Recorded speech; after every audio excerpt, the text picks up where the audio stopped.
This video I show you how to fix. Unfortunately, Samsung keyboard has stopped problem. For solving this problem, go to settings, scroll down, then go to apps, then tap on three line, tap on show system apps, tap on OK. Scroll down. Now find out Samsung keyboard. Now tap on Samsung keyboard. Tap on storage. Tap on clear data. Tap on delete. Tap on force stop. Tap on OK. Tap on permission. Allow all permission one by one. Now go to home screen. Then go to Galaxy Store.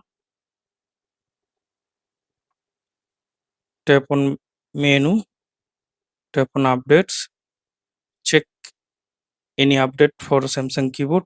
If update available for Samsung keyboard, then up to date your Samsung keyboard app. Now I hope that this method fix Samsung keyboard has stopped problem.